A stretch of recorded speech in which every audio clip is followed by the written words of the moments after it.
dating, getting to know each other, then maybe I would have realized by month 8 that this is not for me and would have just broken up. Did the age gap exacerbate any of the issues, or it wasn't a factor? The age thing was not a factor because we would gist, we will talk, we would laugh, we'll play, we'll plan holidays, we'll do so many things.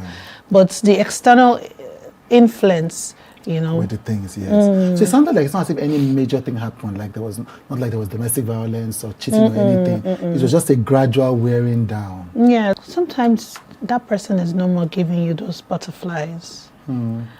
You're not just attracted to that person anymore. Intimacy is dead, but the friendship is still very much alive.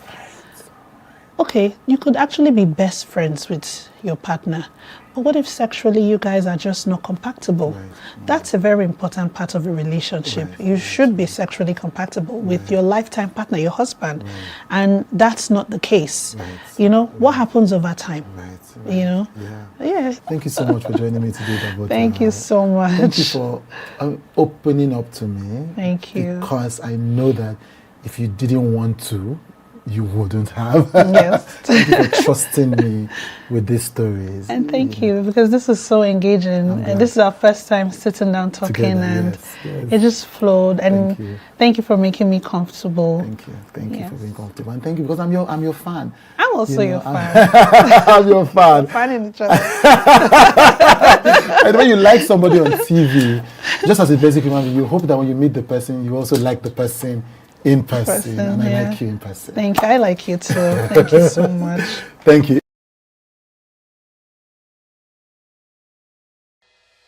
Health is more than a diagnosis. It's your lifestyle, your choices, and your future. Join us on Inside Health, your weekly deep dive into the stories, science, and solutions shaping your well-being. From expert interviews to real-life journeys of healing and hope, we cover it all. One of the complications of cancer management or treatment is they have some of them, at one point in time, you see them having anemia. Okay, so you see them at times being transfused. But at the same time, you come in with a diet. Nutrition, mental health, innovations in medicine, fitness, and everyday wellness. Whether you're managing a condition, staying informed, or just living your best life, Inside Health is your trusted guide. I'm Signaturetv, and I'll be with you every week on Inside Health, only on Signaturetv.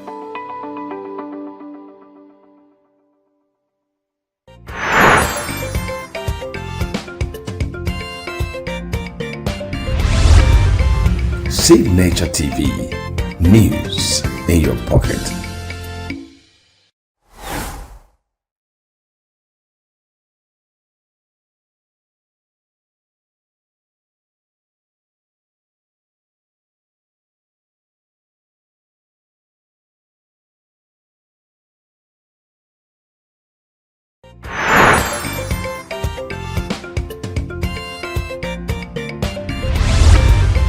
Signaturetv, news in your pocket.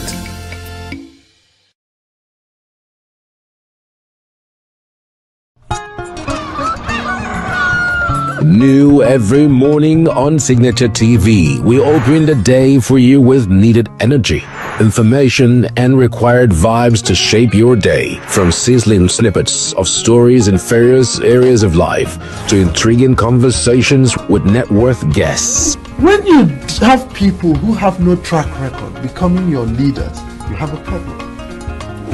There is no outstanding gratuity when Obi took over from me.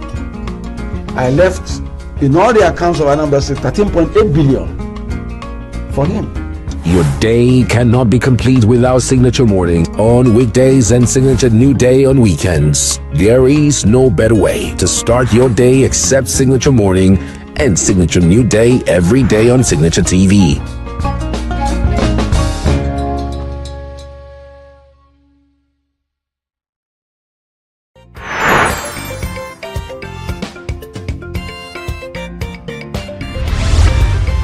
Signaturetv, news in your pocket.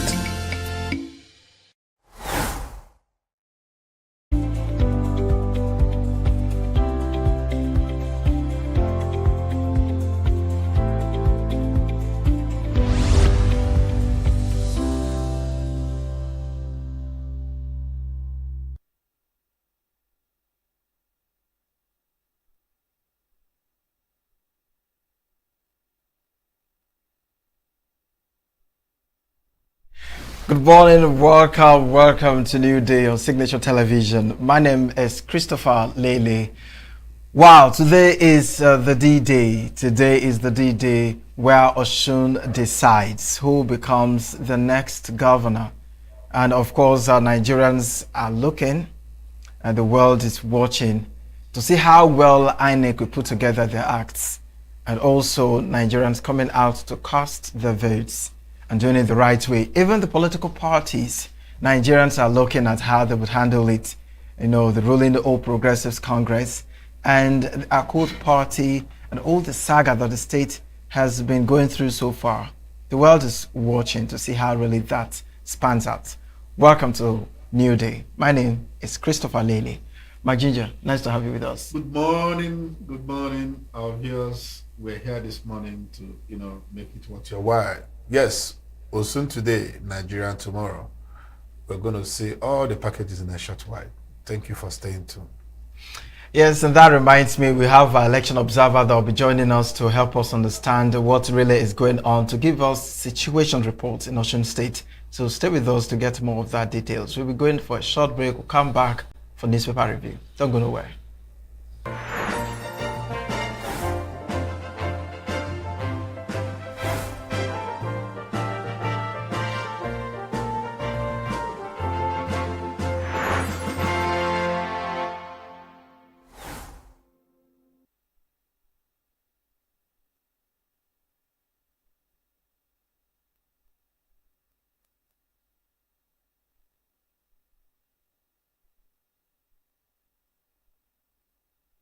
Every second, every minute, every day, news is breaking, events occur, and there are new developments. At Signature TV, we follow these stories objectively, bringing all sides without bias, explaining the complex issues, breaking down the numbers, and investigating the issues behind the news.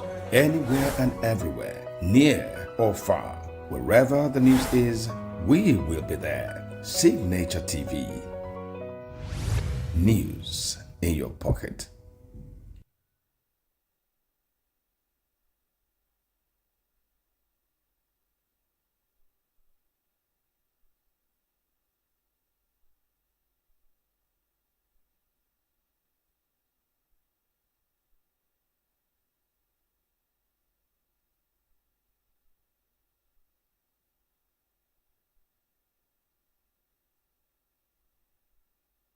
All right, the newspaper review right away. I have with me the Saturday Sun newspaper. All right, a decision day in Osun. Adeleke, Oyebamiji, Salam, 11 others fight for governor's seat. And then here says, Tinubu to INEC, security agencies, protect voters, ensure credible poll. Police deploy air, drone units, air, assure of security, as fear persists over violence, vote buying. Police deploy air drone units, assure of security as fear persists over violence, vote buying. 2027, article in court, once Tinubu disqualified, alleges President's NYC certificate was forged, once INEC compelled to produce Tinubu's 2023 to 2027 credentials. Okay, smart one. ENUGU busts criminal syndicates as police nab 14 kidnap suspects. Recovers 5 AK-47 two-pump action rifles, ammunition. Fresh concerns over state police. Police rescue 5 kidnapped victims as gunmen abduct 17 passengers in Benue. Why I run from women, wine, weed. Reggae star Valiki speaking there. No regrets having children at young age. Tana Adelona speaking there. Okay, that's just about it on the Saturday Sun newspaper. You grab a copy to get details of these and lots more. I would have said this story, the article in court story, got to me, but we'll be having that conversation. Oh, yes, really? Yes, yeah, we'll be having that it's conversation. It's really a big one yes. Yes, know. we'll sit down and dissect. Nobody saw it coming. Right, we'll sit down and dissect that very one. we'll have that conversation. And here I'm seeing ENUGU busts criminal syndicates as police nab 14 kidnapped suspects. Yeah, I'm particularly impressed by the recent wave of arrests and the, successes recorded by ENUGU security efforts. Kudos to the governor, kudos to the police and the other security infrastructure. So I think that ENUGU is gradually getting its act together, because there can't be any meaningful development in any state when insecurity is hanging on their neck. And then from the Udi kidnap saga to this one, and even the ones that are happening here and there just before this one. But so it's a good one. So just maybe criminals will leave us alone in Enugu. Just maybe. Just maybe. But I'm also kind of concerned that Enugu is experiencing this. This is not the kind of story we want to be hearing about the state, looking at the investment and the other achievements that the governor wants to achieve. If we keep hearing of things like this, of course, one will say that no state is free from abductions and what have you. We understand that. But Enugu has always been that peaceful state where you barely hear kidnapping here and there. Yeah, but if it becomes a norm, if the government does not, I know the government is not God, he can't be everywhere and know everything. No, it can actually be everywhere. Efforts has to be put in place to reduce stories like this. I think the background of what you said is actually one of the root causes. Like Enugu had been peaceful, and the state didn't have to put certain kind of security measures in place. But here we are now, and it's not an isolated case. It can link it to the growing spate of insecurity around Nigeria. And considering the location of Enugu, just neighboring to the flashpoints in Middle Belt, and gateway to Ebonyi, Anambra, Imo, Abia, and then you have several highways that converge in Enugu, the Enugu Onitsha Expressway, the Abuja, the Enugu Makodi Expressway, the Enugu Patakot Expressway, the Enugu Abakaliki Enugu Expressway. So you have like a confluence state where everybody converges, and then you have a stretch of uninhabited land that goes through Udi all the way to Udi Ezago, all the way to Nsukka and to the neighboring states. So it used to be a grazing route, but now that a lot of criminals have also they now masquerade as herders to perpetrate their acts. They are taking advantage of those known uninhabited roads to infiltrate the state and carry out their nefarious activities. But the good thing is that the state is stepping up to the challenge, and of course when the number of arrests are growing, of course it is a disincentive for would-be criminals. They will be deterred, they will be discouraged from coming to the state, knowing that when they strike, the state will definitely strike back. So I am happy that something tangible is being done and that we are seeing the results. If you are driving around Enugu, you also see police vehicles parked at strategic positions, showing that the state is ever ready, and the establishment of the situation room by the state, I guess, is paying off, because that's like an intelligence hub where people can call in to drop or notify the security personnel of suspicious movements, where they also analyze threats,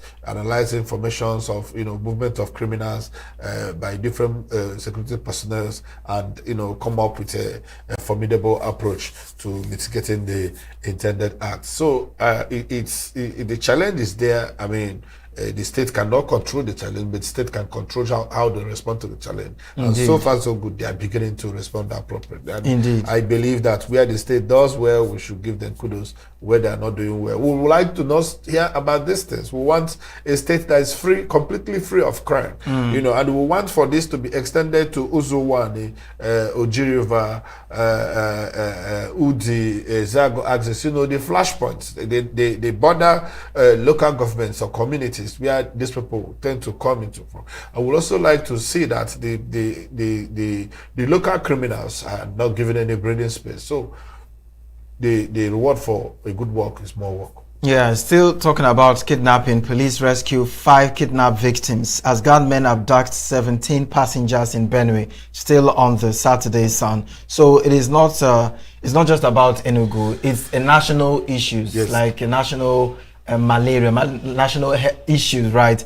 But my major concern now is that kidnapping has become a successful business in Nigeria for these people. In Nigeria, yes, and Nigeria has to make it uncomfortable for them. You know, especially like Benue. The Benue has become an albatross whenever you talk about insecurity, and it's a betting ground for these criminals. You know, when they operate freely in Benue, they grow bolder, and then they migrate to other states. Like the guy who was recently caught, the guys that kidnapped the seminarian. You can see that he is a known, a popular, criminal up north in the middle belt, and they recently began to, try it out to expand their territory, their criminal territories. That's what brought them to ENUGU. So Benue, being a bordering state with ENUGU, if we do not solve the insecurity problem in Benue, each neighboring states will continue to experience, a bit of it once in a while. And Benue has remained a hotbed. I think the state government and the federal government needs to do more. It's so much killings in Benue. The massacres are habitual, almost on a daily basis. We hear about abductions, we hear about massacre, we hear about clashes, we hear about killings going on in Benue. I mean, it's becoming a genocide. The scope is so large, and it's becoming so consistent, as if these people are left to just operate freely, walk in anytime they want, do whatever they like in Benue State, and they are sure to get away with it. So the federal government and the state government needs to actually up their game in Benue State. Now let's take a look at another story. Yeah, here in Tribune, Saturday Tribune, it said, our codes for human heart is tomato, flesh is bread, hands are fans.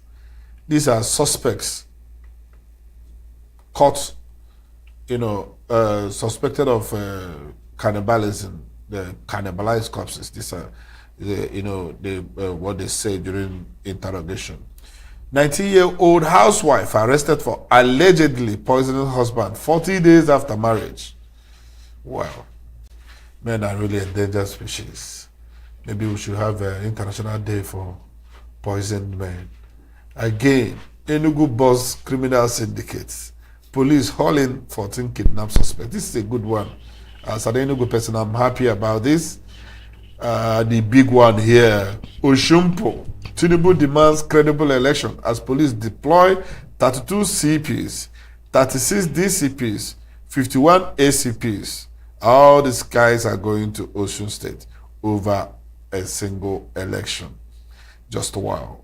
Article asks Federal High Courts, are Tinubu, Bola Adekunle and Bola Ahmed Tinubu same person? He reached to ask in Nigerian Palace. Says president submitted forged NYSC certificate to INEC. Remember that a minister was forcefully retired recently for allegedly forcing his certificate. Yeah. It would appear that his retirees, people who force him to retire, also having the same challenge. Gunmen abduct 14 passengers in Benue again. Police rescue 5. That's it for Saturday Tribune. I mean, this issue of housewives or wives killing their husbands, could it be the reason why you are not yet married? You wish to ask because I didn't see that coming. I didn't see that coming. But you are married. But you are married. Wait, you are married. And you don't drink poison. I come out very early to the studio. I'm running away from poison. I'm running away from poison. No, but this is really a cause for concern. Yes, yes. It's not like his first marriage. That's the part that many people don't put into document, because it always looks like the women are always the ones that have been domesticated. Domestic violence against men, there is always a comic relief. Nobody takes it serious, both the men and the women. I mean, by the way, most issues about men are never taken serious. We are talking about domestic violence now because it poses a grave danger to the life of the affected. And nobody deserves to die. A wife, a husband, And I do not see why people need to go to the extreme where you can walk away. For forced marriages, underage marriages, you could try to understand that this person did not have any other option than to walk away. So I encourage wives, I encourage spouses. If this love is not working, I mean, nobody deserves to die. We have over how many billion people in the world now? Yeah, so why? I mean, it doesn't have to be one person. Yeah, you could meet. Nigerians are 240 million, and the internet has made everything so simple. There are millions of dating sites where you can meet males. If you are too shy to talk, meet someone on the street. I mean, the options are endless nowadays. I mean, nobody deserves to make you a murderer, assuming that person was at fault. So please. Violence is never the option. It's never the solution. Because you will destroy lives. You will destroy your own life because you're going to jail. But that's if they don't hang you. And you destroy the life of your partner because you're going to kill or maim that person. And if you have children, imagine losing two parents. Imagine losing both parents. That's a disaster. And then the psychological impact on the community and the family. I mean, you cannot quantify the extent of the damage you cause when you lift a weapon and end the life of another person over passion. And the most scary thing is this one was carried out after 40 days. Just 40 days. 40 days, you're looking at 1 month plus. I mean, when you loved yourselves at some point and you got married, what could have been even so if you didn't bad? love yourselves, you could take a walk. You see why it's scary for some very young people like yes, to just rush into marriage because you just have to be sure. Many people now rush into marriages without even knowing who they are getting into. So your excuse for not being married is be afraid of poison? Marriage is a serious matter that shouldn't just be just jump in, jump out. Okay, but you like to jump. You don't want to jump in marriage. Not into marriage. Not into marriage. We can jump into other things, but not marriage. Well, but it is really a joke. No, it is not. It is There not. is never any reason for anybody to resort to violence to settle any kind of score. If it's not working, walk away. Walk away. Okay. Now let's take a look at the Vanguard. On the Vanguard newspaper, the major story here says, as Osun votes today, will bread, rice, money determine winner? I love this headline. Okay. I love this one. This I mean, it hits home. The writer here says money will influence outcomes. Stakeholder speaking. Parties transferring 20,000 naira, 10,000 naira, 5,000 naira. Violence, thuggery, hate speech take center stage. Politicians desert homes. Competence, credibility will matter. Ex-lawmaker speaking there. Our pro-political violence are delicate speaking there. I like this very one. Another one says APC raises alarm over alleged partisan of thugs into government house. Importation of thugs into government house. And another one says Adeleke's camp to security agencies, be neutral, professional. Okay. And ENUGU bust criminal syndicates, police now kidnap suspects. How to Baba, 10 others honor Daddy Shoki at 50 years on stage concert. 2027, Atiku asks courts to disqualify Tinubu over names certificate controversy. Kwara, how Governor Abdul Sarag restored glory of primary basic education, took public schools to world stage. And Westeros writes Tinubu fans, ex-internationals call for overhaul of NFF board. This statement by Adeleke, our pro-political violence, Adeleke is sharing that with us. But if he doesn't turn out to be the governor, can he still meet up to do that? He's not handing up. He's not handing over immediately. The election is to select the governor that will take over from him. So it's not like handing over overnight. He still has the full powers of a governor. From when to when? Because when will all of these things be put together, be achieved before? I mean, he can set up a commission of inquiry. It doesn't take forever. But you know the challenge with this government, Nigerian government. Once an administration started a project or a task and they don't like it, No, and they just don't want to give you the glory. They will just forget about it and move on with that. You don't always do things because of the outcome. Sometimes you do things to make a statement, to put it on record that, this happened and that happened. That this person committed this heinous crime. And in these days of, easy documentation of stuff, it will be archived. Okay? It will be archived in the cloud. It will just be there.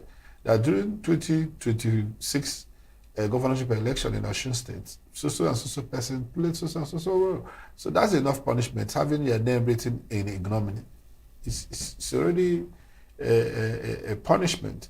So I support the governor and any governor who genuinely, not like he's planning the same thing and trying to stop others from planning the same thing. Because this is a question of Nigerian elections is really a question of matching violence with violence, But it's terror with terror. Well, it's surprising and sometimes not surprising that it's a governor that's coming up with this. It's cool, right? But I also expect INEC to have something like this. That because I've been in quotes, this is their work. This is their election. I don't think it's a dent on their own image. I don't think the law empowers INEC to go into criminal aspect of election. I'm not sure. I need to check that. No, I'm not even saying INEC should take the responsibility of penalizing people. What I am saying is that INEC should bring it up, call for it, have names, and say these are the people. These are our own evidence, our own footage. That is Let us go to court. That INEC never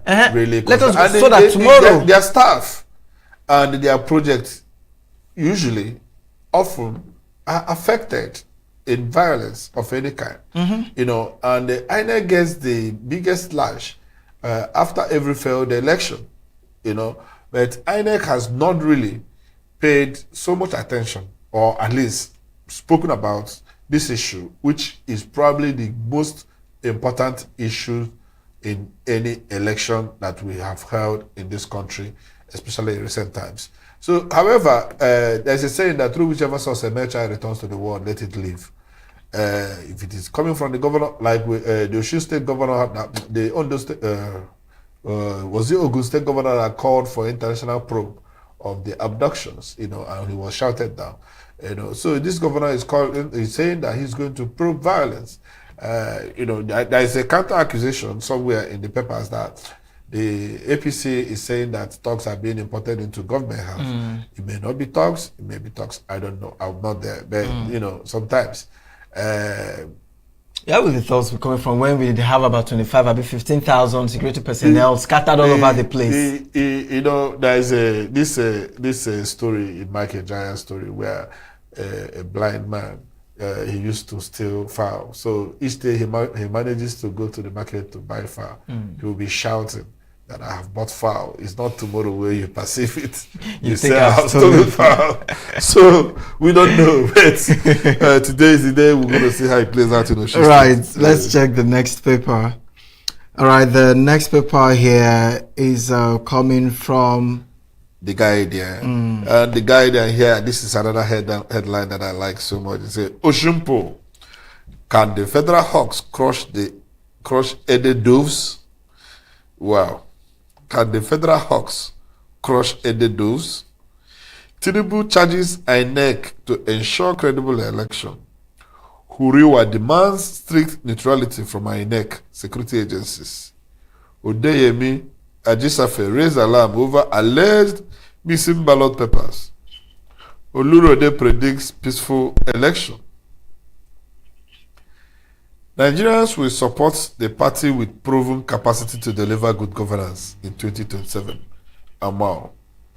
Abuja at 50. Wike. Remember institutions' legacy. RHI. Assessing Oluremi Tinubu's social intervention program 3 years after. Sokoto. UNICEF unveiled 10-year climate resilient education plan. ENUGU police bust criminal syndicate, recover 5 AK-47 rifles, 2 pump-action rifles. Tinubu woos diaspora capital, says Nigeria now ready for investment. Nigeria, US conclude talks to deepen counter-terrorism cooperation. Private capital, police reforms, key to achieving Nigeria's stern economy targets. Experts. Family, associates celebrate Herbert Wigwe's legacy of banking, nation building. This is coming from the Saturday Guide and Conscience Nurtured by the Truth. So the U.S.-Nigerian counterterrorism cooperation, it seems like we've not heard the last of it. I just wish that it will lead to, palpable improvement in the security. The experience has been that Americans will come and they encounter whatever they encounter and they will pack up and go. So let's hope that this time around, when they come, they're going to stay and do the job that they have come to, because we really need the support of America, which has a global experience in, counterinsurgency and intelligence gathering. America's role in the world counterterrorism efforts is known by all. It's the leading nation in that aspect. So we could use both American intelligence, American equipment, and the American clouds, their knowledge of terrorism and insurgency. So it's really funny how the government know the need for the US and other foreign bodies when maybe, let's assume, insecurity, the whole kidnapping and Christian genocide. That's because Trump made noise about it. They started involving them. But politics, there have been a menace in Nigeria that we all know that these people, if they are around, if they put themselves, get involved in what is happening, maybe it will reduce and people will just sit up and know that there are foreign eyes looking at us. And should there be any unnecessary irregularities, they could even take it upon themselves to persecute. So why isn't the federal government involving these people, making them being part of the process, sometimes carrying them along? When it happens like this, their supporters or maybe people who work for them like to play the sovereignty card. You cannot be drowning in insecurity. Your citizens are dying and you are busy being a sovereign state. Are you a sovereign state? If terrorists can walk in and walk out of your country. So if you are shielding other sovereigns from coming in to help you, why are you not able to shield terrorists and insurgents from coming in to brutalize your country? So my brother, I don't think there is any meaningful excuse except laxity, or perhaps that people are profiting from this insecurity. There have been a lot of accusations by a lot of top Nigerians who claim that the insecurity is festering because people are benefiting from it, people are profiting from it. It's an industry that provides, a serious revenue for some actors, and those people will not want to see it, end so soon. So that may be a reason too. Because I don't understand why you will resist or say no to someone offering to assist you with their own money, with their own resources, with their own abilities. It makes no sense. And you say no to it for your own good. That will change your regime, and people will praise you and say, during your administration you did this, you did that. Praise America. They will definitely praise. It's you. Praise the president. I don't know.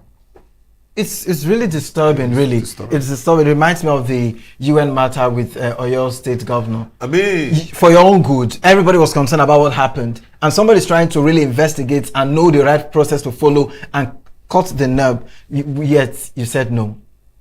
So something really is going on. Is amiss. So that means maybe the speculations. Let's leave the maybe, but something is amiss. Something is amiss. Something is amiss. Nobody likes to spit out sugar when put in his mouth. Maybe Nigerian government. Now we'll take a look at the Punch newspaper, Saturday Punch. On Saturday Punch, Osun poll, APC Accord wage 20,000 naira per vote war. APC Accord wage 20,000 naira per vote war. 1,906,390 residents decide next governor today amid vote buying jamboree. I collected money from both parties in my polling unit. Voters speaking there. Adeleke Oyebamiji camps trade tackles over-planned attacks. Hunted to death, brutal fate of vulnerable women branded witches. Vulnerable women branded witches. Sack after 19 years work. My husband still in DSS detention. Wife speaking there. Tinubu dragged to court. EU over INEC documents. Helpless Borno families sell houses to pay ransom.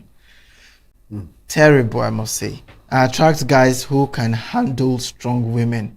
Mommy, what? Okay. That's your problem. Is married. If I remember properly. What is she still attracting there? That's a problem. That's her problem. that's not what's on our desk. It's on the paper today. Mommy, please stop attracting. You are married. Ex-Cambridge youngest black prof dies. You know this guy. Dies amid plagiarism scandal. This guy just last week or a couple of weeks ago, this scandal broke out. And he lost a lot of sponsorships when he was accused of embarking on plagiarism. And oh wow, this is really painful. I feel bad. This Yes. If you remember that. Yes. I remember very well. It was just like 2 weeks ago. Yeah, thereabouts. Hopefully we get details to the death. Maybe if it's it's a sad one, really. Such a very young age. Yes, it's a sad one. It's a sad one. And then he's leaving this world with all these scandals, and his legacies have been tainted, and he's not even there to defend himself. Very, very bad. Please, let's just quickly look into this one. Osun Poll APC are called wage 20,000 naira vote per vote war. So if Accord is saying that they're going to how did Adeleke put it again? They are going to let me check that paper. How Adeleke put it again? I would like to use that very one. He said, say that they are going to probe political violence. Vote buying is not political violence. Well, somebody else can probe political merchandising. But I think that's still part of you violating the political process. And that's where Nigeria is having it wrong, and that's where many Nigerians are still not comfortable with politicians, running independent and probings and what have you. Because if Accord that is planning to probe these political violence are still accused of vote buying, then do they have the right? Do they have the right to actually take someone out on something like this? Yes, it's important. They have the right to talk about it, but let an independent body. If Adeleke wants to fight political violence, he shouldn't be the one to be in charge. He shouldn't be the one to appoint. He should hand it over to the right authorities independently to manage this. Adeleke has not said nobody else should probe. He's saying that he's going to probe. Whereby nobody is probing it, should Adeleke now say that he's not probing because nobody is probing? If he said he's going to probe, he shouldn't be the one in charge of it. He said he cannot be in charge. It's only a commission. He hasn't constituted. Excuse me. You have the courts. You have the bar in Osun State, and they are supposed to be independent. You understand? You have the police in Osun State, and they are supposed to be. So he has not appointed any committee. After all, we had the NSAS committee in Lagos that did a fairly good job, only that the government swept the outcome under the carpet. Nothing was done with that document. So he can still constitute a transparent committee if he engages professional, judges, lawyers, police, forensic experts to carry out this investigation. He can be independent. It depends on the terms. He has not done that. The most important thing is that he's raising awareness that there is violence and something needs to be done about it, and I'm ready to do something about it. What I am saying is just like the president did, ordering the ICPC, having somebody to look into the fake agency. Now, mind you, these people are still answerable to the president. Mind you, these people are still loyal to the president.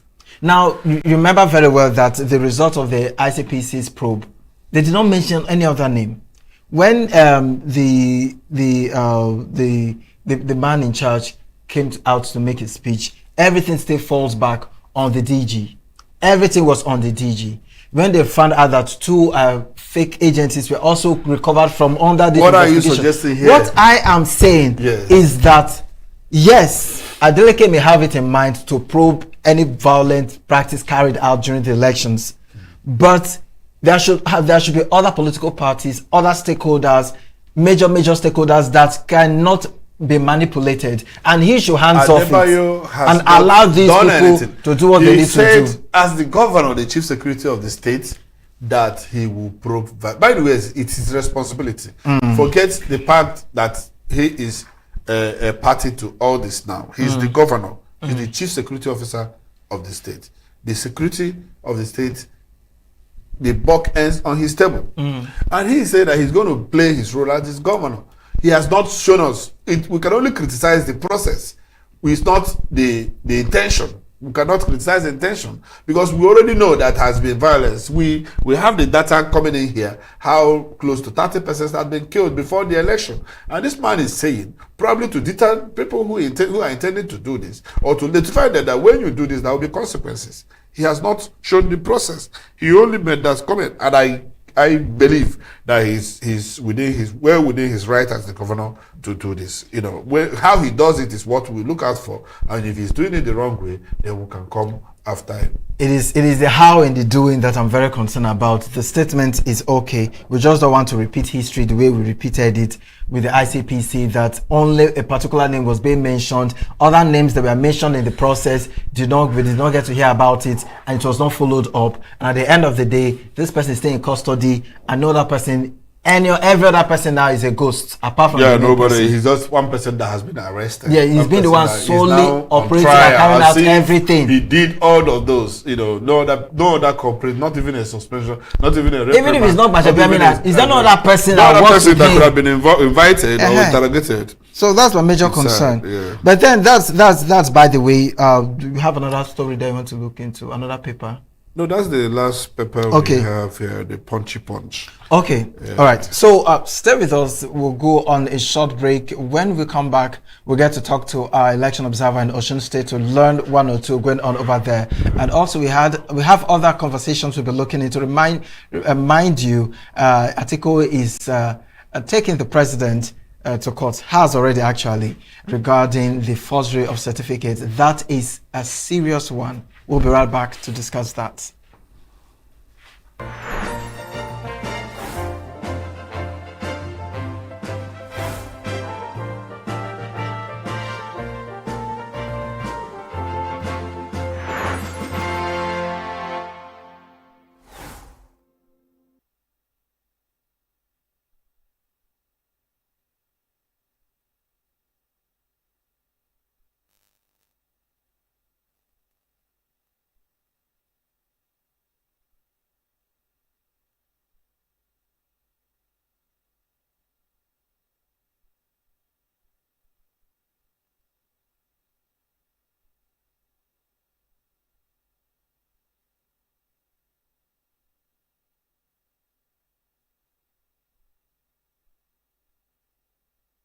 Every second, every minute, every day, news is breaking, events occur, and there are new developments. At Signature TV, we follow these stories objectively, bringing all sides without bias, explaining the complex issues, breaking down the numbers, and investigating the issues behind the news. Anywhere and everywhere, near or far, wherever the news is, we will be there. Signature TV. News in your pocket.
With Nigeria heading towards another general election, the National Human Rights Commission says the country cannot afford a political environment where disagreement is allowed to degenerate into hatred, intimidation, and violence. At a press conference in Abuja, the Commission said recent statements attributed by Sheikh Sani Yahaya and Senator Francis Fadahunsi had crossed what it described as the red line of responsible public discourse, with the potential to deepen social divisions and heighten tensions. The National Human Rights Commission, as Nigeria's independent national human rights institution, with a mandate to promote, protect and monitor human rights, has a responsibility to speak whenever public discourse threatens peaceful coexistence, human dignity, equality, peace, and the enjoyment of fundamental human rights and freedoms. The National Human Rights Commission stressed that freedom of expression remains a fundamental human right, but argued that the right does not extend to inciting violence, promoting hatred, dehumanizing people, or deliberately provoking hostility against individuals and communities. The Commission reiterates that freedom of expression is a fundamental human right. However, freedom of expression carries responsibilities.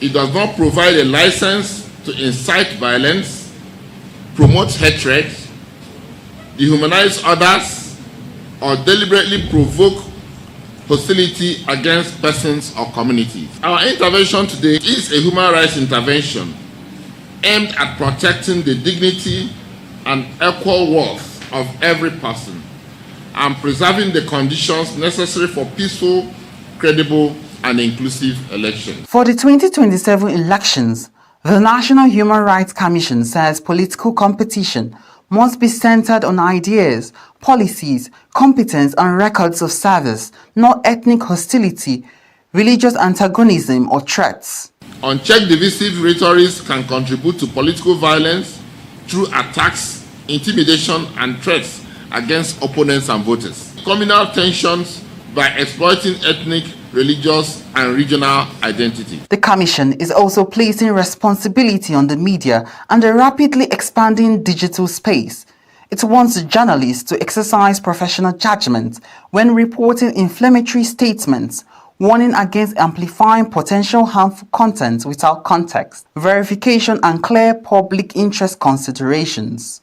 The Commission calls on social media users and digital platforms to exercise responsibility in the creation and dissemination of content, and that Nigeria should verify information before sharing content capable of provoking hatred, hostility, or violence. The National Human Rights Commission says law enforcement agencies must respond to credible cases of incitement, intimidation, and threats in accordance with law and due process. The Commission urges law enforcement and other relevant institutions to respond appropriately to credible cases of incitement, intimidation, threats, and unlawful conduct in accordance with the Constitution and applicable laws, while respecting due process and fundamental rights. The Commission says the 2027 elections should strengthen Nigeria's democracy rather than deepen its divisions, inciting that political competition must not become violent, disagreement must not become hatred, and diversity must not become a justification for discrimination. In Abuja, Chimize Nzedima reporting for Signature Television.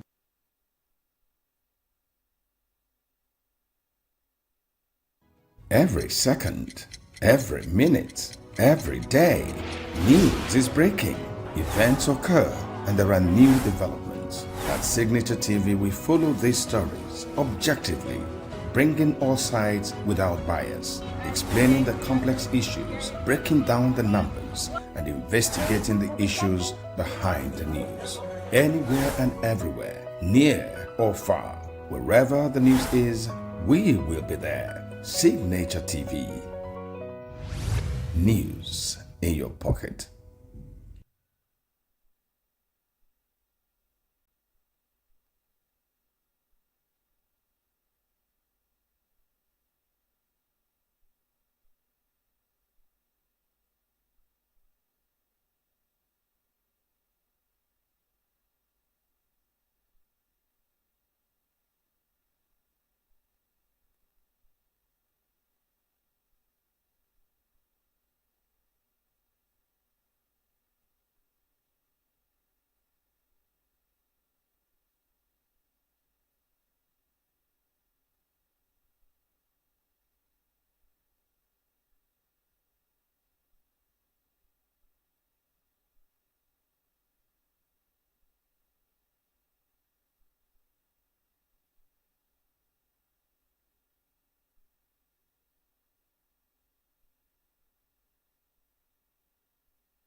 Health is more than a diagnosis. It's your lifestyle, your choices, and your future. Join us on Inside Health, your weekly deep dive into the stories, science, and solutions shaping your well-being. From expert interviews to real-life journeys of healing and hope, we cover it all. One of the complications of cancer management or treatment is they have some of them at one point in time, you see them having anemia.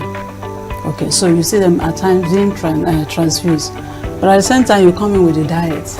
Nutrition, mental health, innovations in medicine, fitness, and everyday wellness. Whether you're managing a condition, staying informed, or just living your best life, Inside Health is your trusted guide. I'm Signaturetv, and I'll be with you every week on Inside Health, only on Signaturetv.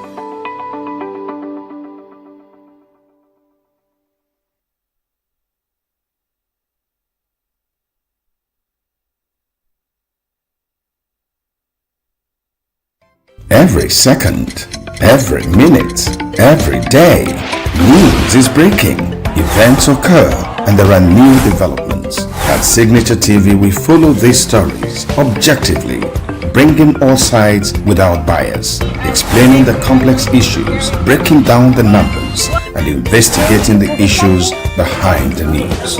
Anywhere and everywhere, near or far, wherever the news is, we will be there. Signature TV.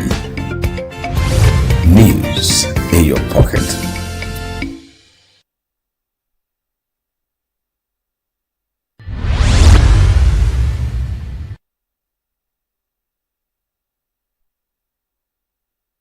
Our mainstay was to export crude oil and East still to export crude oil.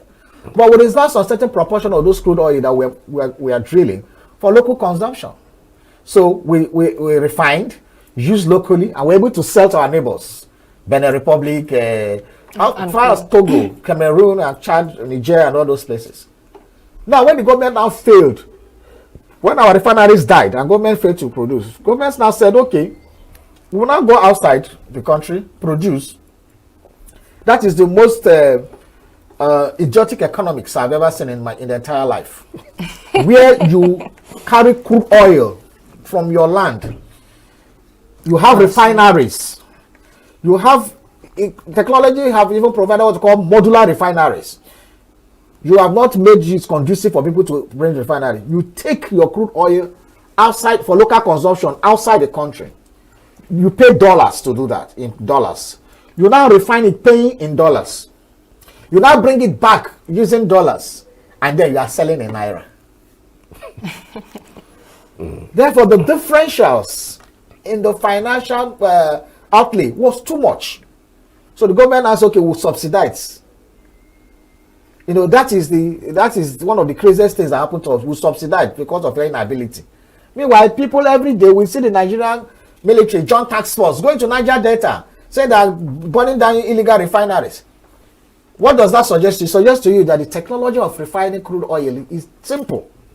If people can do it in the creeks in their backyard, if people can do it back of their kitchen, during the Biafra war, people were mobile refineries. We were moving it and producing fuel for their armory, for their vehicles. We are local. The international community is observing every market is in chaos. People are We are national. Those in support of this motion as amended say aye. Aye. We have taken the vote by default. We are international. Israeli airstrikes. Donald Trump left us the worst unemployment.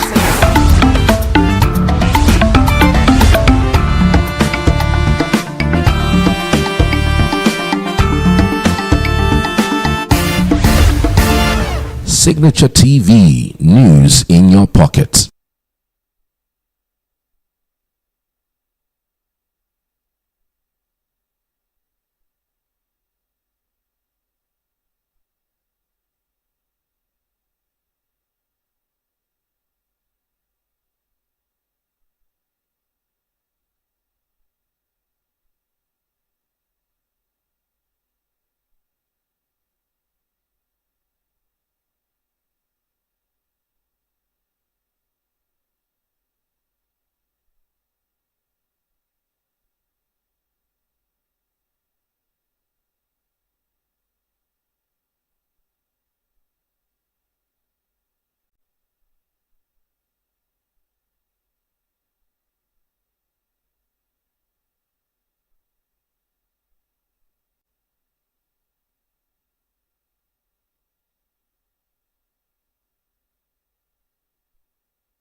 Thank you for staying with us. Of course, we are still looking at the situation of the nation, and this time around, we'll be looking at the tussle, the power tussle with Atiku Abubakar and the president regarding the certificate that was forged. I would like you to help. That was allegedly. That was allegedly, right?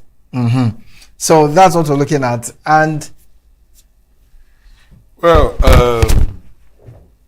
I guess it's not really like a power tussle kind of thing. You know, it's a part of politicking, and you know, it's expected that these things would happen in this electoral season.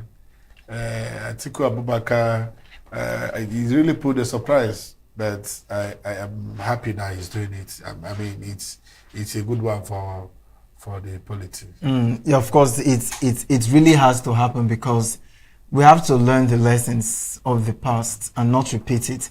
If just recently Naji had to resign from his seat because supposedly he forged a certificate, what lesson are we learning if others are still doing it without any fear or whatsoever? Well, I'm not even really like concerned about the certificate forgery as in certificate forgery, because after all, you are not a leader. I mean, the certificates do not make a good leader. I'm looking at the crime.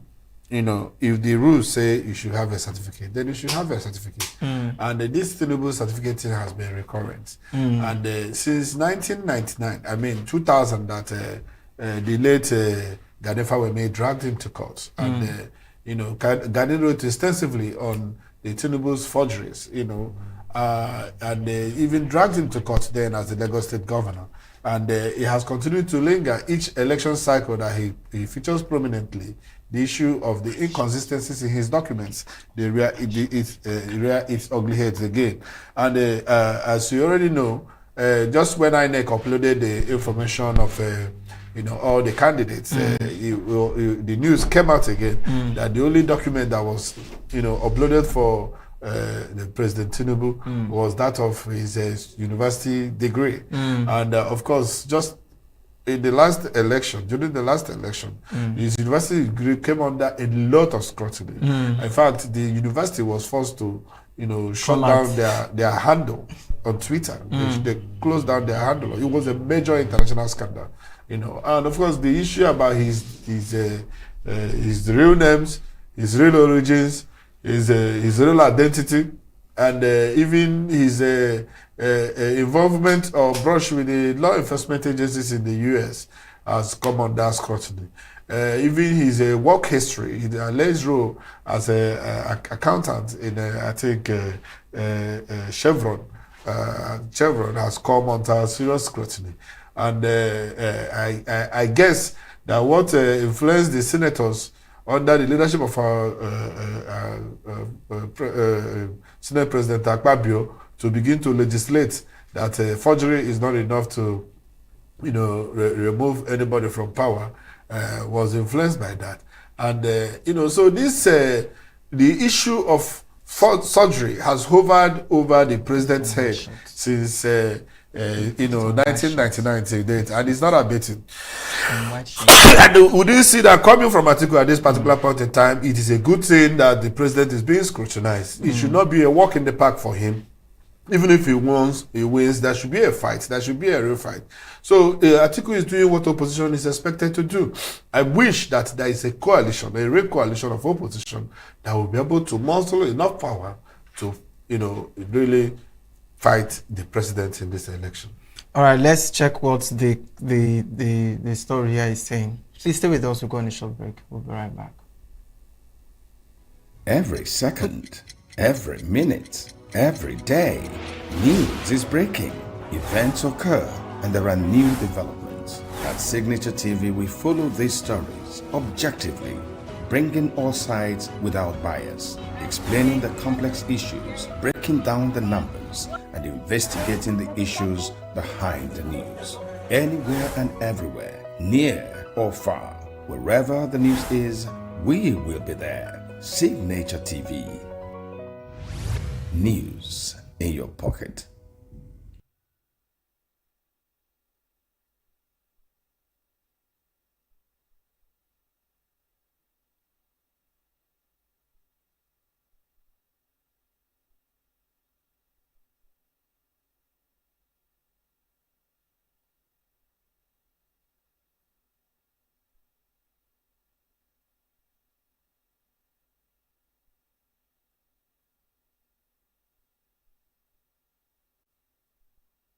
Former Vice President and presidential candidate of the African Democratic Congress, Atiku Abubakar, has dragged President Bola Tinubu before the Federal High Court in Abuja, seeking his disqualification from the 2027 presidential election over an alleged forged National Youth Service Corps certificate. This is as a legal counsel and chieftain of the ADC, Kalu Agu, submitted a petition against Tinubu to the European Commission in Brussels, Belgium, for allegedly submitting a forged certificate to the Independent National Electoral Commission, INEC.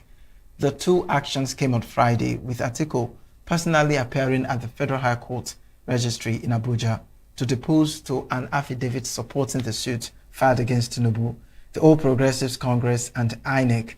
The suit invokes Section 137, subsection 1J, and Section 139, subsection 1A and I, and Section 285, subsection 14C of the 1999 Constitution, as amended, as well as relevant provisions of the Electoral Act 2026.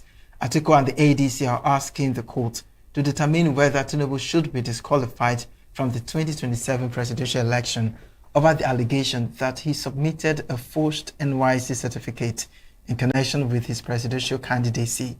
According to Atiku's affidavit, the NYC discharge certificate allegedly submitted to INEC bears the name Tinubu Bola Adekunle rather than the president's name, Bola Ahmed Tinubu. This is a serious one, but at some point, people start their career, their life with a particular name, and they go like, you know what? You're becoming the defense counsel. I'm not. I'm just assuming. I'm just assuming. You go like, nah, this name does not. I'm not going to work with this name. These controversies have been there, like I said, they are.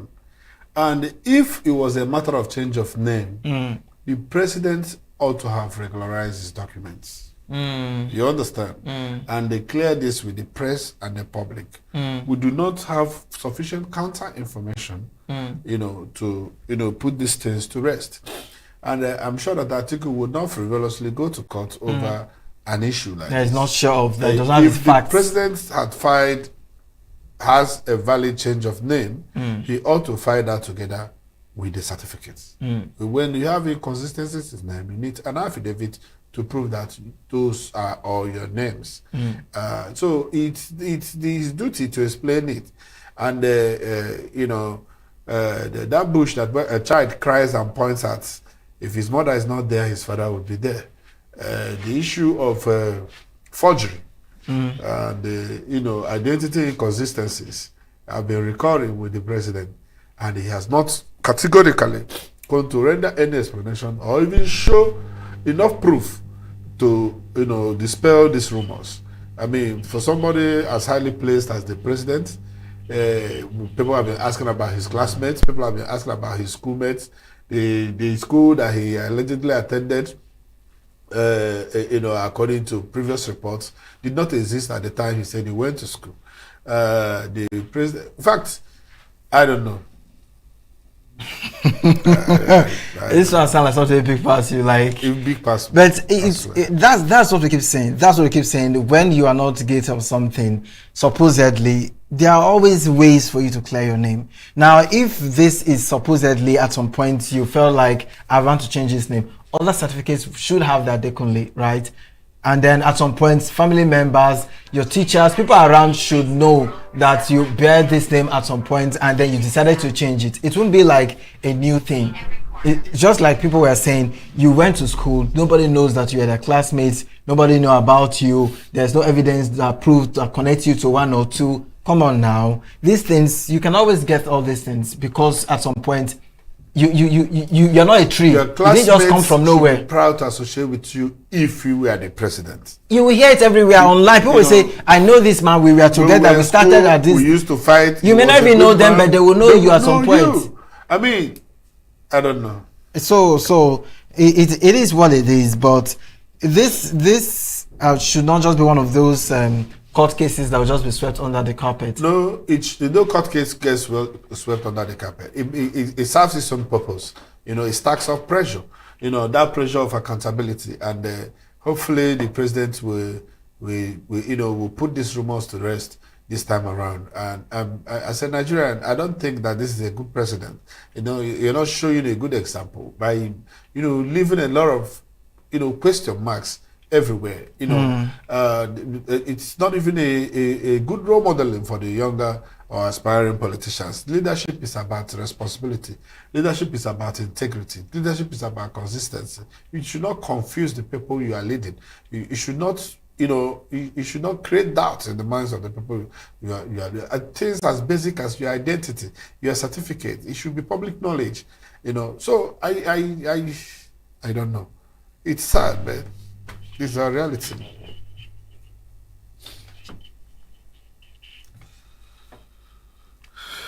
All right, so we'll go to Osun State now and see some of the reactions of what really is happening over there. There have been videos popping here and there, and then we need to get to our correspondents over there to help us understand what really is going on. Please stay with us. Every second, every minute, every day, news is breaking, events occur, and there are new developments. At Signature TV, we follow these stories objectively, bringing all sides without bias, explaining the complex issues, breaking down the numbers, and investigating the issues behind the news. Anywhere and everywhere, near or far, wherever the news is, we will be there. Signature TV. News in your pocket.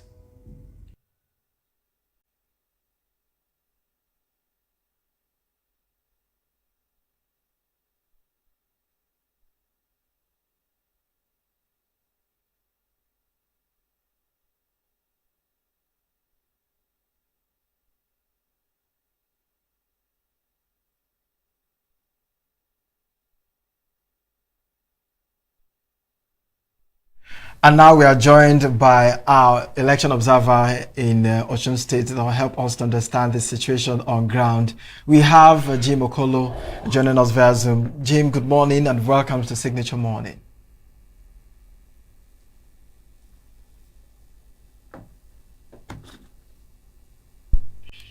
All right, so let's get to learn what really is going on now. What is the atmosphere like? Are you seeing people coming out? Do you feel like there will be no voter apathy? Let's just learn from you what's happening.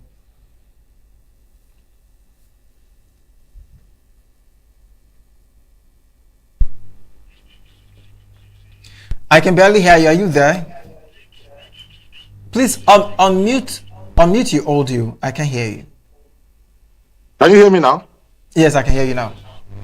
Okay. Okay, good. Pretty much, I just passed around some polling units now. So I could see a very impressive turnout. So this is basically what I'm seeing around. People are turning out. People are coming out. And it's to my surprise, quite early I came out, I saw, polling units being packed up with people. So I think it's quite impressive, the turnout. So for now, everything is moving as expected by us, though. So we're really happy with what we're seeing. We're delighted. So are there any challenge so far that you've seen or that you are perceiving? When I mean challenge, I'm talking about late arrival of INEC personnel and also of course, the different centers and the sensitive materials being available for the electorates. Well, I moved around the Ayekale area. Out the polling units I saw there. I think the INEC staff, they were really up and doing. For them to have come out quite early and the people turning out, the electorate, so it's quite something that's heartwarming. So we're really impressed. For now, the places I've gone to, everything is moving as we have expected them to move. All right, G. I can see you are not wearing any helmet. Should I assume that there are no security threats?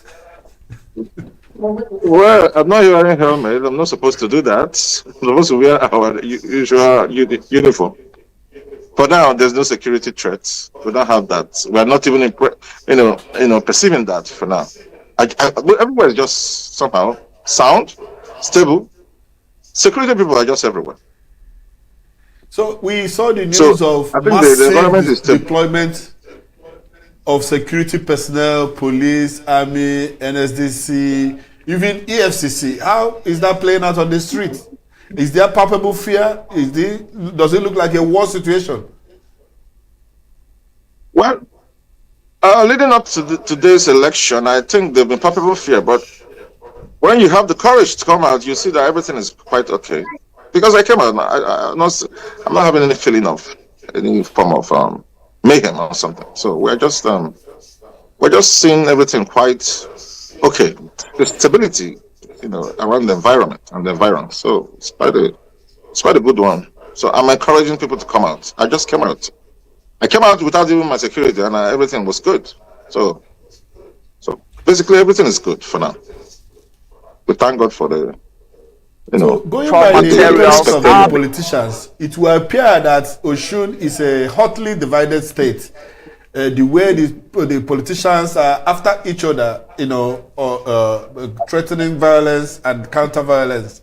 How does it feel with the people? Do you see a divided people, or just civilians who are going about their business, who just want to cast their votes and go home? Politicians in Nigeria, they have this political culture of putting fears before election comes, so that they can latch on the voter apathy situation and do what they want to do. But everywhere I went, everybody's voting peacefully, cordially, and everybody's doing their usual, civic activities. So for now, nobody is even having any rancor or fear or whatever. So everything is moving well for now. I'm very glad the way I came out. We saw this morning on the papers that it's a dollar for dollar, naira for naira. Have you observed people trading and buying votes?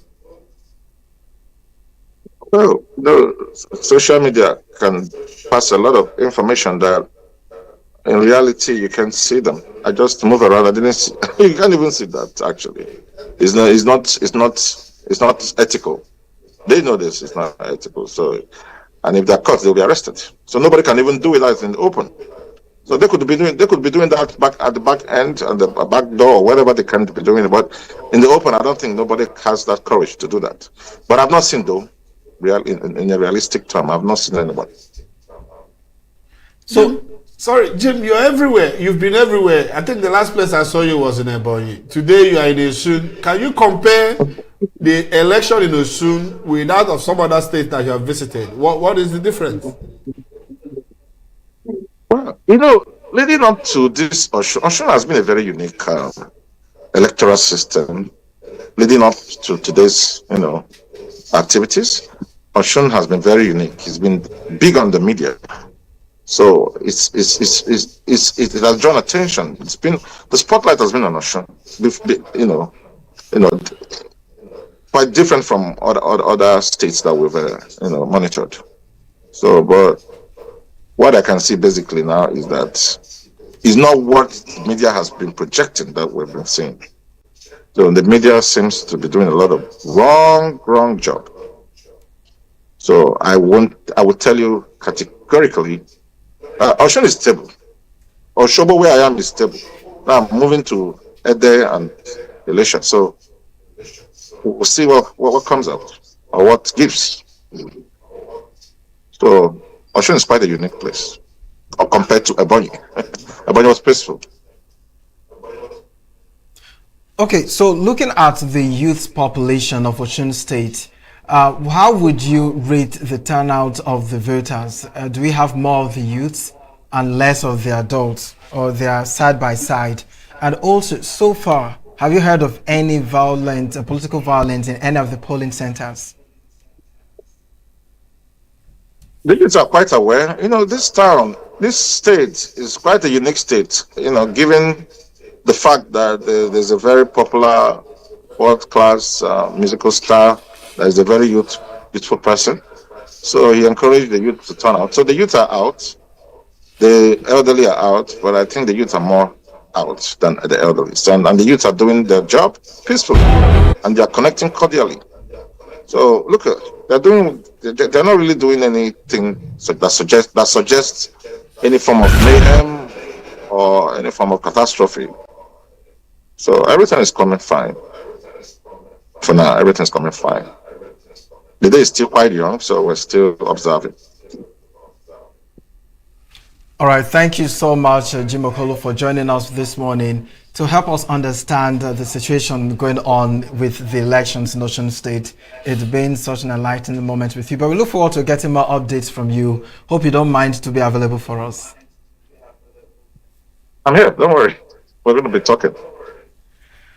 All right then, thank you so much.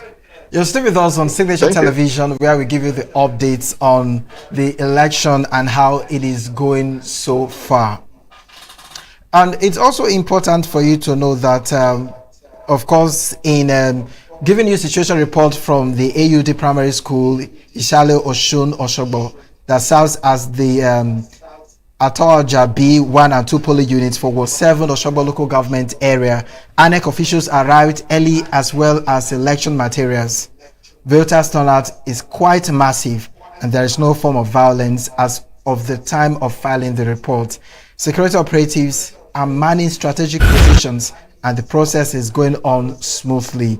And still in this same area that we are talking about, voting is expected to commence by 8:30 as everything is set already. Of course, this is already past 9. So voting, as you can see, has already commenced in most of the centers, the polling units. And it is interesting to know from the conversation from the election observer that there is no violence so far. And then youths are really out in their numbers, and also he's not wearing his helmet, just as you earlier asked. So everybody seems to be safe. Yeah, so if not for anything, the 15,000 security personnel that was deployed to that place seems to be working. Yeah, it's working. I think it's a trick, if you don't mind me. It's a mind game. Once these violent people heard that there are thousands of military personnel, security personnel. I also don't want to sound like a skeptic because it's early. And you know, as the day progresses, someone might get desperate if he is losing. I think there is a breaking news here. Okay. We'll just take this quick one. The JESCO chairman, Joseph Ebere Ezokafo, he regains freedom after some negotiations. The Chief Joseph Ebere Ezokafo, the chairman of JESCO Group of Companies, popularly known as JESCO, has regained his freedom after spending several days in the custody of his abductors. Ezokafo, the father of popular social media personality Joey Zaza, was abducted in early hours of Tuesday while on his way to a prayer ground in Oka, Anambra State. The businessman was reportedly released near boundary between Anambra and the Enugu State, close to Ebenebe near Oka. A family member was said to have picked him up late at night after his release. This is a good one. Yeah. This is a good one. His freedom followed ransom negotiations between kidnappers and his family. The abductors had initially demanded several million before reportedly increasing the ransom to 1.5 billion. However, following negotiations, the family eventually agreed to pay an undisclosed amount to secure his release. You know, this, I'm so happy that finally we can put this to rest. Yesterday, I saw the elder sister of Joey Zaza coming on social media to really call out the guy. I felt so bad for him. That is double jeopardy. They are being traumatized that you have a parent in custody and the family member will come out to blame you in that skating manner. I mean, Joey Zaza doesn't have to shrink himself just because others will exist. He didn't call the kidnappers to kidnap his father. He didn't tell them his father. He was being himself. That's unfair to him. But the person who has suffered most in this whole thing is the elderly man who was abducted and kept in custody for all these years. And then talking about the astronomical sums being mentioned here. Initially, they mentioned several million. I'm sure they were just testing the waters. And as soon as the family agreed to the several million naira, several million naira. So it was reported that the family accepted to pay the ransom of several million naira. And suddenly this guy said, you know what? Maybe we underbilled you. and they asked for 1.5 billion. And that was when everywhere scattered. But we are hearing now that he was released last night after negotiations we are agreed upon. We don't know how much that was exchanged. It's not disclosed. However, how are these people going to move 700 million or 1.5 billion on somewhere in between without? Is it going to be like interest? cash or transfer? I'm sure that they're going to converted a lot of it to dollars to make it more compact. But even at that, it's another conversation we will get into. You just took my mood away from the election. Still on the election, let's also look at some other, according to him, breaking news, right? Yeah. Let's also look at some other thing. At Ward 1 Unit 3. Breaking election news. Yes, at Ward 1 Unit 3 at Oja A, the BVAS machine is not working and voters are waiting for it to get fixed so the voting can commence officially. INEC officials are currently on ground to fix it, and we hope that is sorted out on time. I won't be surprised if we get to hear stories like this once in a while, because these are machines that could, get worked up, right? And, something could just happen to them anytime. Machines break down because they are machines, but we hope it's not a frequent thing and it's not everywhere that people will be complaining and talking about this back to back. I hope so. But are you going to blame INEC for oversight? Because I want to believe INEC, they're humans too. They must have tried their own. Why we're always humans in the negative kind of way? Our feelings are usually so that we'll have excuses as humans. I mean, some other humans are doing better. They're providing better services. They're being more excellent in their job. Do we always have to be shoddy as humans?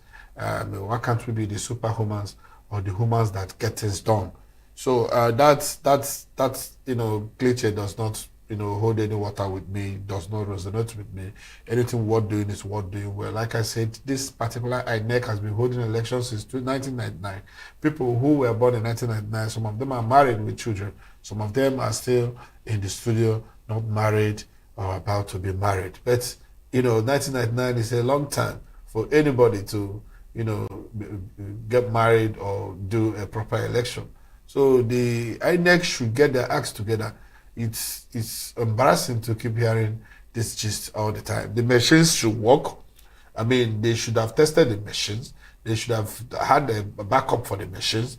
INEC had the resources to do a proper election, to do conduct an election without these unnecessary disruptions. It's a shame that this is happening. I'm hoping that this will not be widespread and it will be just isolated incident that will not greatly affect or influence the outcome of the election. One thing that came to mind from this thing you said now is the incitement this might cause, because many people may not understand that they're having technical issues. They may feel like they don't come again. Maybe they're trying to play around or do whatever, in quotes, they know how to do best. You get so all of those things could also be another challenge. We make the electorates be, how will I put it, start to panic. Maybe something's about to happen and they are trying to blame it on a machine having faults or issues.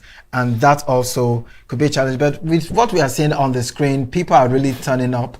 You can see people coming out, see adults, the elderly, the youths, they're all in their numbers to cast their votes. And this is the Nigeria we want to see come 2027 general elections, where everybody is, interested in who becomes their leader. It is very, very important that Nigerians take interest in this and they don't sit at home because they're not interested or excited about, the turnout of results during elections. But this is really, really encouraging, and we hope that the rest of the day turns out peaceful and also turns out safe for everyone that stepped out to cast the vote, to come back peacefully without any injury. I remember the 2023 general elections. One woman, I can't remember the state again, ran into a fight, political election violence, right? And then I don't know what happened. I think her eye or something. It was Lagos. She was bleeding. She was brutalized. An Igbo lady who went out to cast her votes in Lagos. She was not alone. A lot of even Yoruba people were brutalized because they looked Igbo. Wow. So it was Lagos. People were maimed. People lost their lives because they simply went to cast And she was very heroic because she went back home, wherever she went to, sort her stuff, came back again, cast her vote. Exactly. And it's so painful when you put your energy, your life into things like this, and you come back to hear stories. Voting should not be a heroic act. It should be a civic responsibility. It should not be an adventure. It should not be going to Utonkom. I mean, you should wake up and vote. I've said it that we have telephones. Almost everybody has a phone. You should be able to vote at the comfort of a vote. If you can withdraw money inside your bedroom, money, something as sensitive of money, so you should vote confidently. Everybody withdraws money. No, you go to banks these days, the halls are empty. So the only reason why we are conducting this kind of election is because it's benefiting some interest. Why I said heroic was the angle of she having the injury. Some people will back down, will not go back to it again, but she still came back to do it. That's why I called it heroic. Of course, it's a civic right that people should get into. And there's a breaking news. We'll come back to this. Breaking news. Breaking news. Adebola Adeleke has cast his vote. Is that breaking? Will you cast my vote? Yes, the governor has cast his golden vote. I hope he voted for himself. Of course. I don't know. Who else will he vote for? Did you see the back and forth between Sowore and Davido yesterday? Oh, really? Oh, yeah. So Sowore was on Arise TV, I think. No, not I think News Central. He came hard on the governor. He said the governor was a clown. There's nothing inside his head. Said all kind of things, and the video said something in Yoruba, like maybe that this one is not. I don't know. But he wrote something. He just tagged the video, and then Sowore reacted by coming hard. He said that the video was part of people who are oppressing the people. It's among the political class that his family has hold the Osun State hostage, and that the only reason why they are doing what they are doing is just so that the state will continue to fund their lifestyle. Alleging that it's the state that's funding the extended family lifestyle, including David. That should people vote against it? I mean, a lot of people are not finding it funny with Sowore.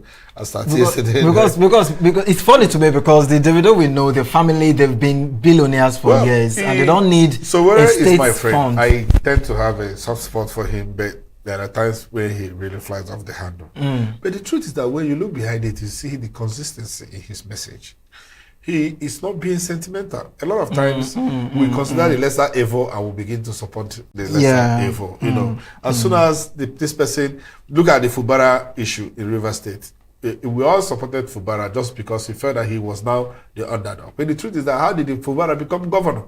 The level of violence that pushed him into power, the kind of killings that happened in River State in the election that produced Fubara, and even the Fubara himself has continued to show himself as an unstable character. But as soon as he was now at war with his former accomplices, who now seem more powerful, Nigerian sympathy, turned in his favor. But Sowore is a consistent. He will come out even a P2B that you would think that okay, maybe he's not as flawless bad. And he's not completely flawless. That's more flaw. So to me, it shows consistency in the his message has been consistent and he's not taking any sides. However, he had taken sides before. This is where I also have a problem with him because during the 2014 demonstrations and disturbances, Sowore was in the same ship with the current ruling class. He joined the APC guys.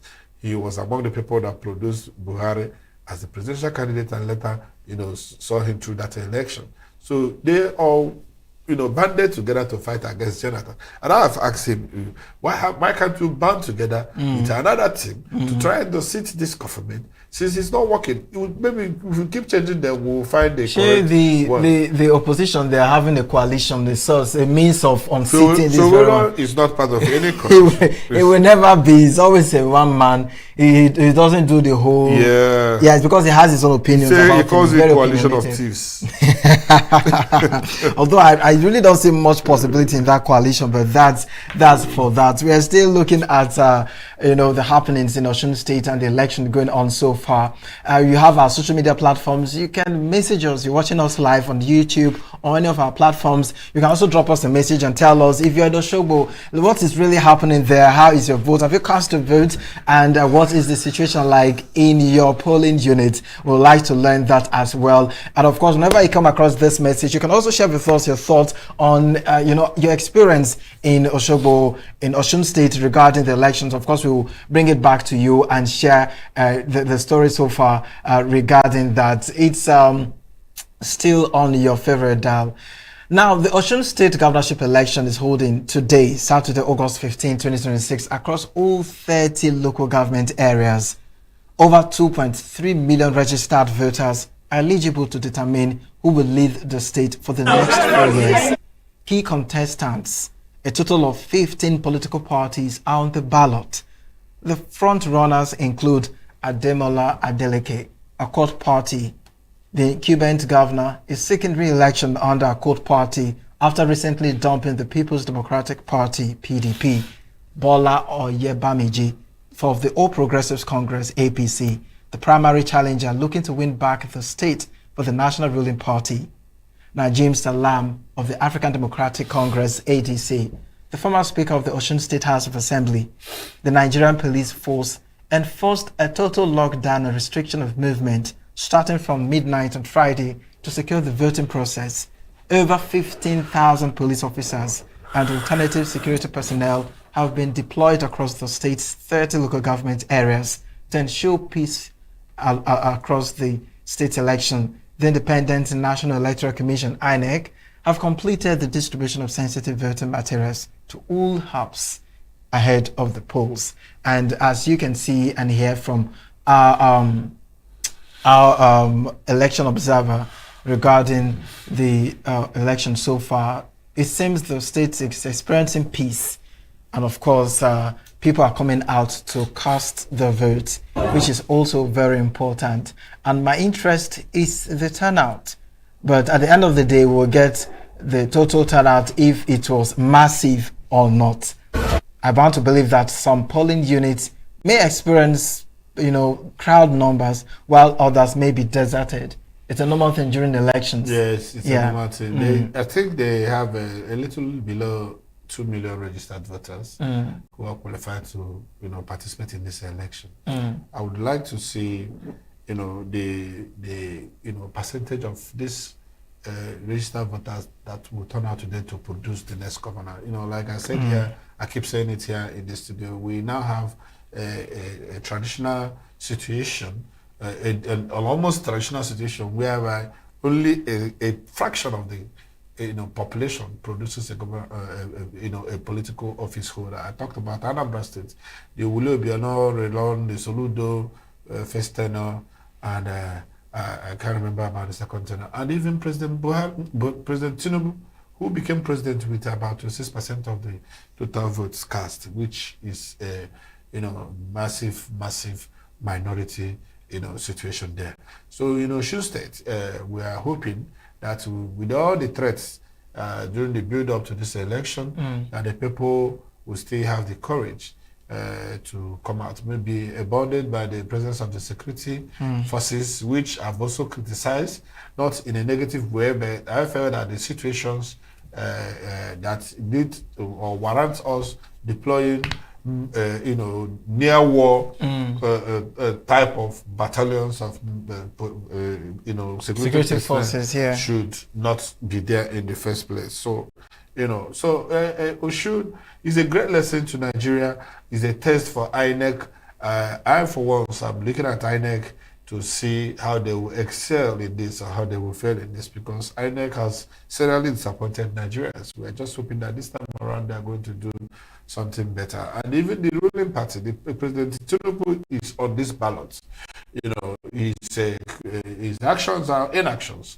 His role or lack of it in this election will show his seriousness in the preparation to conduct the 2027 presidential election. So this just goes a long way of saying that eyes are on INEC eyes on the ruling All Progressives Congress and eyes on the Accord Party and the governor, and how they will handle this very situation. This election will determine what 2027 will look like. Stay with us for more updates coming your way on this very station. And of course, on Signature Morning, we'll be right back.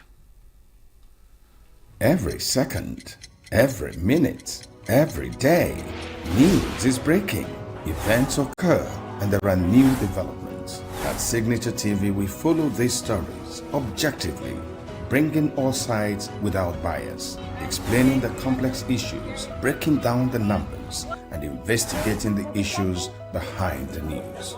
Anywhere and everywhere, near or far, wherever the news is, we will be there. Signature TV. News in your pocket.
Get plugged into the heartbeat of entertainment on The Hub, your ultimate show on e-vibes. From trending stories and social media drama to top charting music, must-watch movies and exciting moments from the world of arts, we've got it all. Join us for unmissable conversations with your favorite entertainment personalities, plus fun segments every week. So I should try harder. So okay, I don't know that one. Outfit of the day. Oh, I don't do that. That's some Gen Z stuff. Oh, now you say it's a Gen Z stuff. It's everything you love about entertainment, served fresh every week at 1 p.m. with weekend repeats just in case you missed it. The Hops on E-Vibes, where the vibes never stop. Only on Signature TV.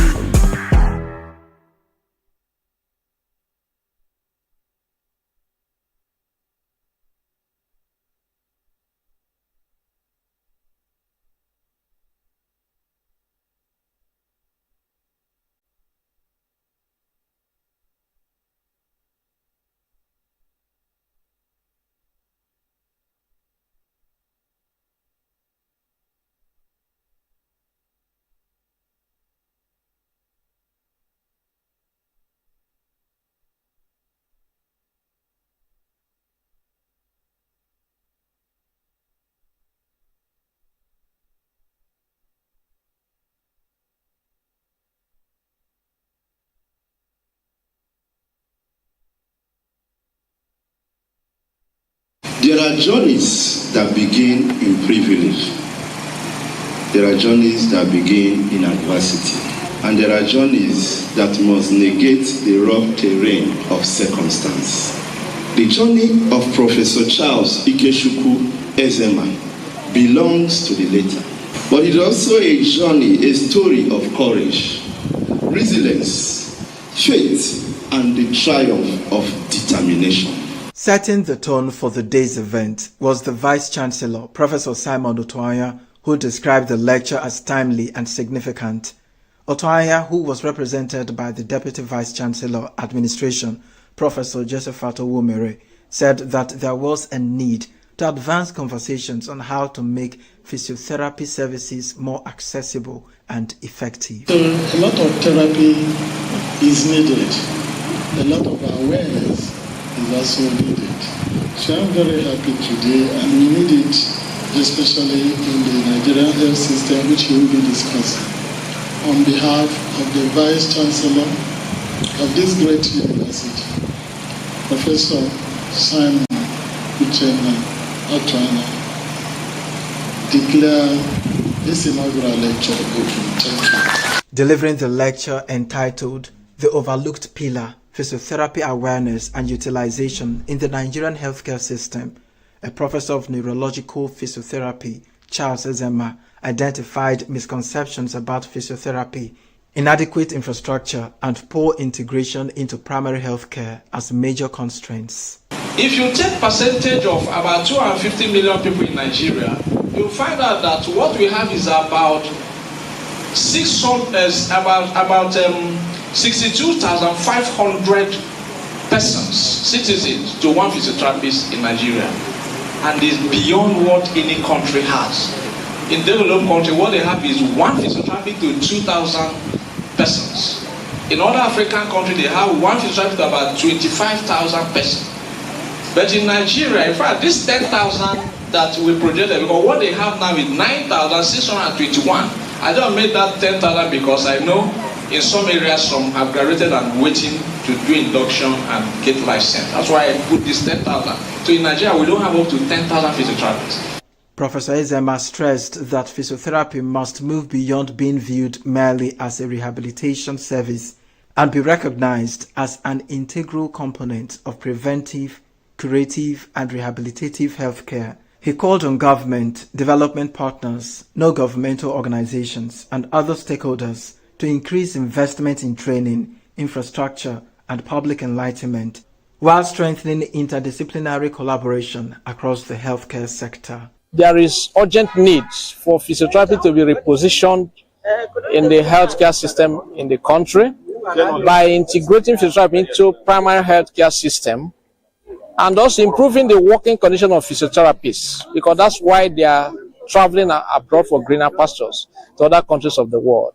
Nigeria has one of the least population of physiotherapists in the world. Colleagues, Family members and members of the academic community commended the lecturer for the scientific depth and practical relevance of the lecture. My husband is a very good man, a cheerful giver, a good father. He fears God. He does everything with the fear of God.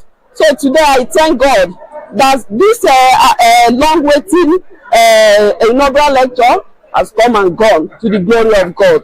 I'm happy about today's event because the topic of the lecture is appropriate.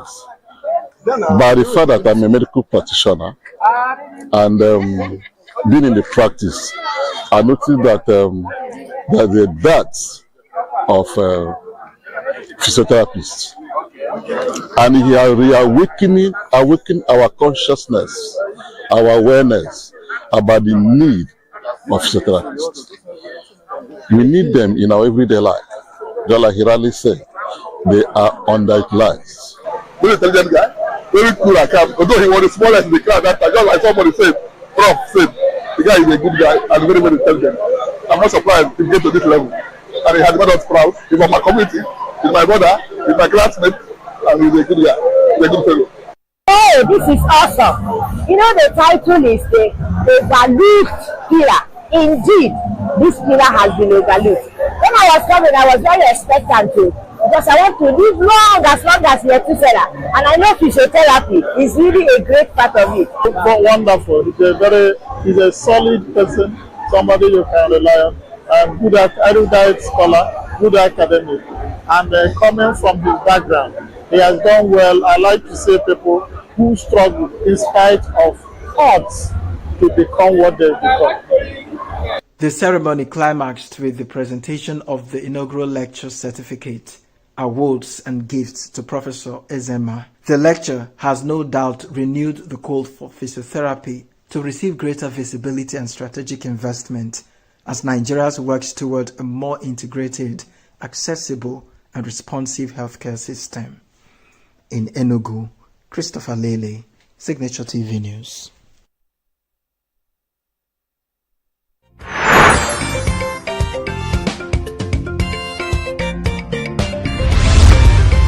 Signature TV, news in your pocket.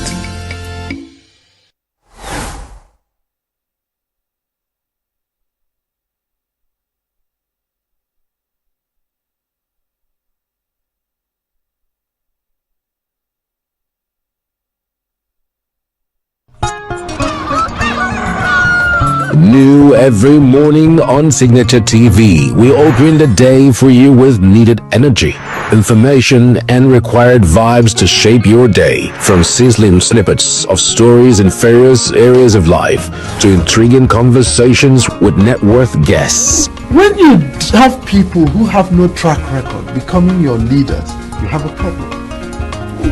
There is no outstanding gratuity when Obi took over from me. I left in all the accounts of Anambra State 13.8 billion for him. Your day cannot be complete without Signature Morning on weekdays and Signature New Day on weekends. There is no better way to start your day except Signature Morning and Signature New Day every day on Signature TV.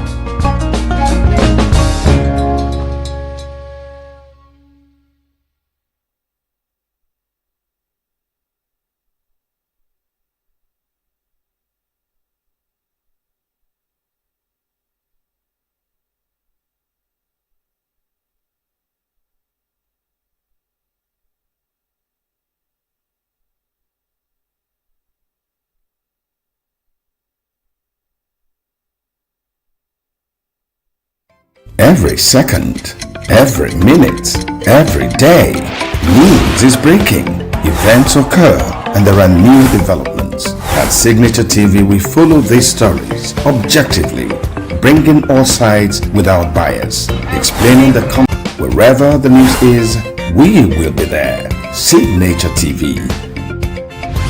News in your pocket. All right, thank you for staying with us all through this morning program, where we took a look at a couple of things. You know, the article at Tinubu and NYC First certificates in quote, and also the Osun State, which was our major conversation this morning, where we had our election observer helping us to understand the situation of things in Osun State, and we've learned one or two things. It's been an amazing morning with you, doing this with you. Mark Ginger? Yes, it's a wonderful Saturday morning. I had fun and I hope you did have fun. My name remains Mark Ginger Ibeneme, and I wish you a wonderful weekend. I'm going to have me one. Of course. Yes. You should. All right, this is where we call it a day. We look forward to doing this with you tomorrow from 8 to 11. My name is Christopher Lily. We'll come back for retrospect. Don't go nowhere.